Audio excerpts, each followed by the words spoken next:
Okay, so what we got here, we got you notice Neil's rig there. It's got 8-inch Dexter brakes on it. So that's what the video's about.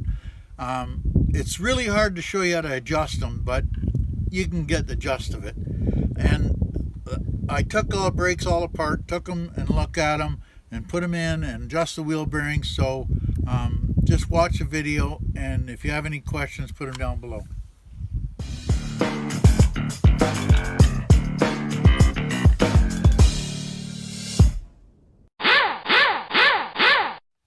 Okay, this is a shot of the brake. Now, this is the electric magnet here, and you got to make sure this spring is behind it like that. And all that does is sit on there. You don't want to make that permanent, because if you do, when it won't move. It has to float there. Okay? Just so you know. Now, this is a spring that goes on the bottom of the shoe, and this is an adjuster. Now, the reason we took this adjuster out is because it's seized. So I'm going to show you how to free that up, and you put anti-seize on it. So we'll go do that right now. Okay, so we got it in the vise now. You turn this screw, right, and make sure that it'll go both ways. And then what you do is you take it up and put some copper coat on it.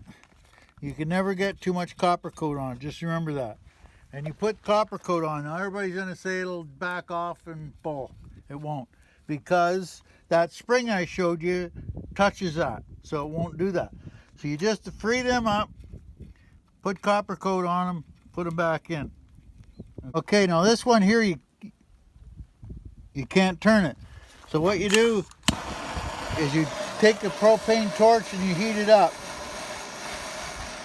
Now don't touch it with your fingers, for crying out loud. Just heat that up and that'll free it. So when you heat it up and it smokes, that means you got it hot enough, right? And then you just put your vice grips on it very easily and just go a little bit at a time. Back and forth, right? Don't try to twist it right around, you'll snap it off. And believe me, you don't want to do that, because these you can't find at every Canadian Tire store.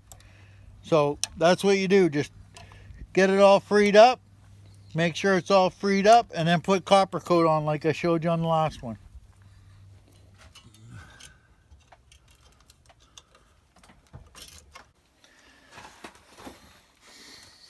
Okay, now when you're putting these on, they're a pain in the ass to adjust. There's no way of cutting it any nicer. So what I do is I put the brake drum on and I'll back it out just so that you can adjust the adjuster.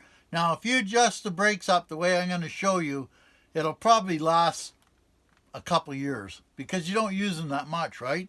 But if you have to adjust them up, you have to do it the same way. Like I said before, you have to usually take the wheels off every couple years anyway.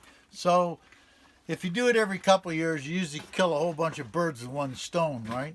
So that's how I'll show you how to adjust it up, and then I'll show you what it is. Okay, so we got the wheel, we put the wheel bearing in, we got it all adjusted up.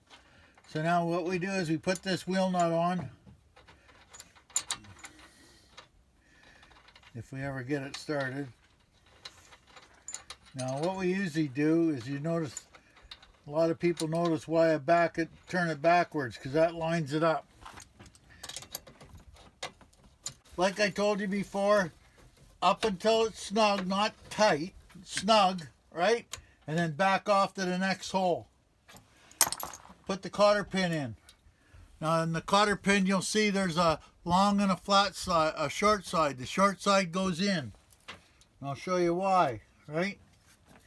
You put the short side in, like so. You pull and make sure that goes right into the nut like that. You pull this one out, like so, and bend it right up against the axle. Cut it off so that it's halfway, and then you tap it over so that it's flat against there, right?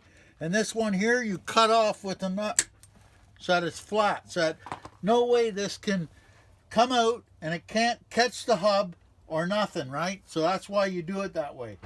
Okay? Now, when you turn the hub, you hear that scraping noise. Come in a bit, Al. You hear that scraping noise? That tells you that the brakes are adjusted. Now, if you spin that and don't hear that noise, then you have to adjust your brakes. That's how hard it is. Now the hubcaps. If you put the hubcap on that goes on like that, that's not good because it's going to come off. So what you do is you can take your pliers and you put a couple notches in it like this, right?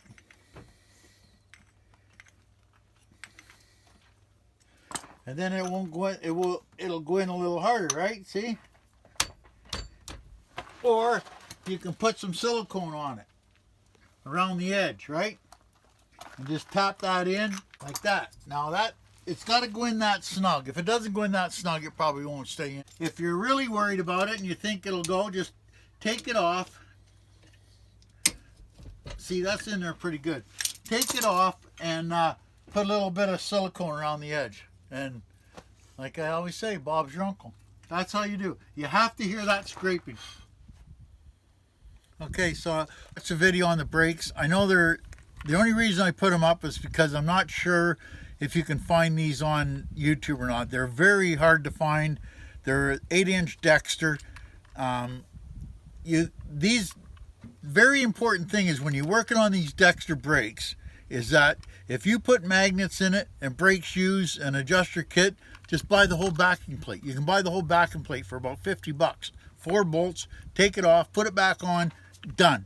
It's finished. So be very careful when you're working on Dexter brakes. If you're just going in there to adjust them, yeah, okay. But if you got to do major repairs with magnets and that, just buy a whole backing plate. It's the only way to do it. So I hope you got something out of it, and we'll talk to you later.